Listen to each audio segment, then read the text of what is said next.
শুভ সকাল সবাইকে। কেমন আছেন সবাই? আশা করি যে যেখান থেকে আমার ভিডিওটি দেখছেন সবাই ভালো আছেন, সুস্থ আছেন। আমরাও আলহামদুলিল্লাহ ভালো আছি। তো আজকে সকাল খাবার দিয়ে ব্লগটা আর কি শুরু করলাম। তো দিকে ডিম ভাজা করে নিয়ে আসছি আর একসাথেই খাবো আর আমি আর আমার মেয়ে। তো খাওয়া দাওয়া করে দিকে দুপুরবেলা বৃষ্টি নামছে। তো আজকে বৃষ্টিতে ভিজতেছি। তো ভাবলাম যে অনেক দিন হয়ে গেল বৃষ্টিতে ভেজা হয় না। তো আজকে মনে হলো যে একটু বৃষ্টিতে ভিজি, আর দুপুরবেলা থেকে অনেক বৃষ্টি হচ্ছিল।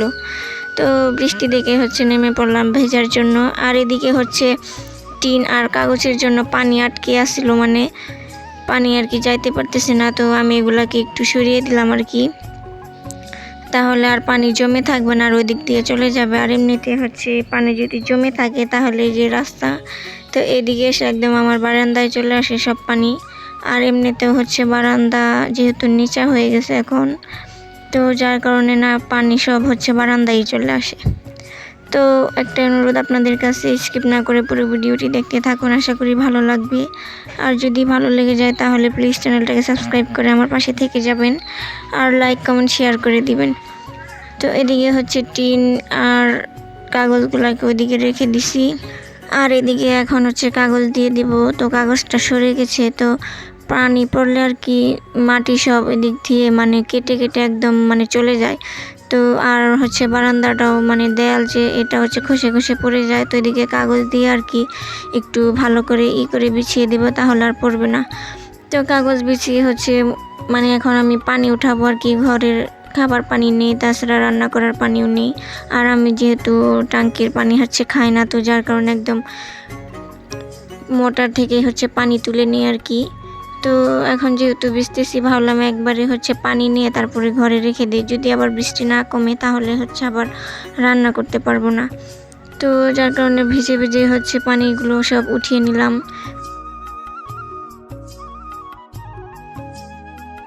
আর গোসল করে চলে আসছি এখন। তো এখনও বৃষ্টি পড়তেছে ঝিরঝির করে।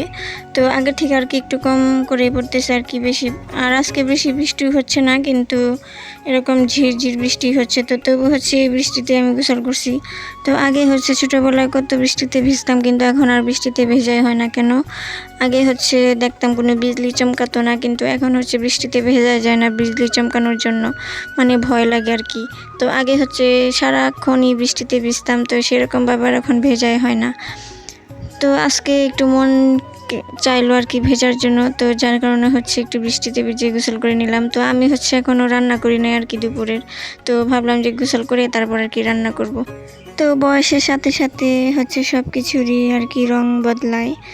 যেমন আগে সমবয়সীদের সাথে নদীতে গোসল করা, তারপরে পুকুরে গোসল করা, সারাদিন দৌড়াদৌড়ি করা, খেলাধুলা করা, বৃষ্টিতে ভেজা, কত কিছুই করা হতো। কিন্তু দেখেন এখন বিয়ের পর কোনো কিছুই করা যায় না।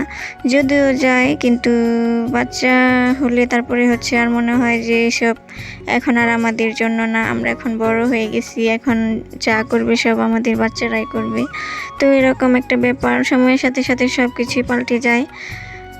কিন্তু আমি এখানে থাকলে কোনো কিছু করি না, কিন্তু বাবার বাড়িতে গেলে নদীতে যে গোসল করি নৌকা দিয়ে, তারপর ঘোরাঘুরি করা, গাছে ওঠা, এগুলা কিন্তু বাবার বাড়িতে যেয়ে করি। কিন্তু এখানে এরকম কিছুই করতে পারি না। তো হয়তো বলতে পারেন স্বাধীনতা নাই, স্বাধীনতা আছে, কিন্তু কেন জানি না বাপের বাড়ির মতো যে একটা নিরিবিলি পরিবেশ, সেটা এরকম শ্বশুর বাড়িতে আর কি পাওয়া যায় না। তো যাই হোক, আমি রান্না বান্না করার জন্য মাছটা ভিজিয়ে নিলাম, আর এদিকে এখন পটলটাও কেটে নেবো আর কি। তো আজকে পটল, আলু আর কাঁঠাল বিচি দিয়ে আর কি রান্না করব মাছ। তো পটলটাও কেটে নিচ্ছি, আর শুধু আজকে এটাই রান্না করব, বেশি কিছু রান্না করব না, যেহেতু আজকে দেরি হয়ে গেছে অনেক, আর খিদাও লাগছে প্রচুর। তো আমার কেন জানি না সকালে রান্না করা খাবার দুপুরে খেতে ইচ্ছে করে না। আমি সবসময় দুপুরবেলা রান্না করে তারপরে সেই খাবার খাবো, এটা আমার অভ্যাস হয়ে গেছে আর কি। প্রতিদিন যতই রোদ উঠুক বা যেটাই হোক না কেন, প্রতিদিন দুপুরবেলা রান্না না করলে আমার ভালোই লাগে না। তো রান্না করে বিকেলবেলা একটু হাঁটাহাঁটি ঘোরাঘুরি করা যায়, আর একটু সময়ও পাওয়া যায়। তো যার কারণে আমি দুপুরবেলায় রান্না করে একদম সব কিছু কাজটা ছেড়ে তারপরে একটু বসে থাকি আর কি এরকম। তো এখন এগুলো সব ধুয়ে নিচ্ছি, ধুয়ে তারপরে এখন রান্নাটাও বসিয়ে দেবো ওইদিকে।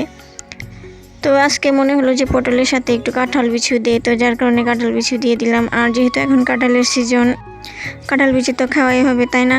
তো কাঁঠাল বিচি খেতে কিন্তু আমার কাছে ভালোই লাগে। কার কার কাছে ভালো লাগে অবশ্যই কমেন্ট করে জানাবেন। অনেকে হচ্ছে আবার কাঁঠাল বিচি পছন্দ করে না, তো কেন করে না জানি না, আমার কাছে কিন্তু ভালোই লাগে।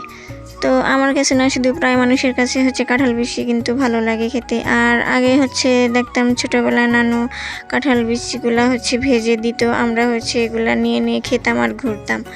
তো এখন আর সেরকমভাবে খাওয়াই হয় না। কাঁঠাল বীজ ভাজা হচ্ছে অনেক বছর হয়ে গেল খাওয়া হয় না। তো দেখি একদিন ভাজা করব, তো সেদিন হচ্ছে আপনাদের সাথেও শেয়ার করব আর কি। তো এদিকে পেঁয়াজ মরিচ ভাজা হয়ে গেছে, সাথে একটু জিরাও দিয়ে দিছি। আস্ত জিরা দিলে হচ্ছে তরকারিটা খেতে ভালো লাগে। তো আর সব মশলা দিয়ে হচ্ছে এখন একটু কষিয়ে নিচ্ছি, আর কষানো হয়ে গেলে তারপরে দিয়ে দেব হচ্ছে সব কিছু। আর আজকের ভিডিওটা হচ্ছে শনিবারের করা, আর শনিবার হচ্ছে আমি ভিডিও ছাড়তে পারি নাই, কারণ সারাদিন হচ্ছে কারেন্ট ছিল না। আর ফোনে হচ্ছে চার্জ ছিল ঠিক, কিন্তু কারেন্ট ছিল না সারাদিন। তো বিকেলের দিক দিয়ে আবার হচ্ছে মানে ফোনটাও বন্ধ হয়ে গেছিলো। আর আস্তে আস্তে সেই রাত 11টার সময় কারেন্ট আসছে, তো যার কারণে হচ্ছে ভিডিও আপলোড দিতেই পারিনি। তো সেটা হচ্ছে আজকে আপলোড দিয়ে দিলাম আর কি। তো মাঝে মাঝে আর কীরকম করে কারেন্ট থাকেই না, সারাদিন কারেন্ট থাকবে না, আবার হচ্ছে সেই রাত্রিবেলাও থাকে না অনেক সময়। তো খুব ঝামেলা করতেছে আর কি কয়েকদিন ধরে কারেন্ট। তো এদিকে হচ্ছে মানে তরকারিটা কষানো হয়ে গেছে, এখন আর কি পানি দিয়ে দেবো। তো দিয়ে তারপরে হচ্ছে মাছটা দিয়ে দেবো। আর মাছটা হচ্ছে আমি আগে ভেজে নিয়েছিলাম। তো আজকে হচ্ছে যে সরপুঁটি মাছ, তো সেগুলো হচ্ছে রান্না করব। সে কবে আনা হয়েছিল, তো এখনও হচ্ছে রয়ে গেছে কিছু মাছ, আরও কিছু আর কি আছে। তো কতগুলো রান্না করেছি, আর যে পেটিগুলো ছিল ওইগুলো আর কি রেখে দিয়েছি। তো এগুলো হচ্ছে কোনো এক সময় ঝুরঝুরা বানাবো আর কি। তো পেটি হচ্ছে আমার খেতে ভালো লাগে না, ওইগুলো দিয়ে আর কি ঝুরঝুরা বানিয়ে ফেলি, তো সেটা খেতে কিন্তু ভালো লাগে। তো এদিকে হচ্ছে মাছটাও দিয়ে দিলাম, ঝোলও দিয়ে দিচ্ছি, এখন হচ্ছে রান্না করে নেব।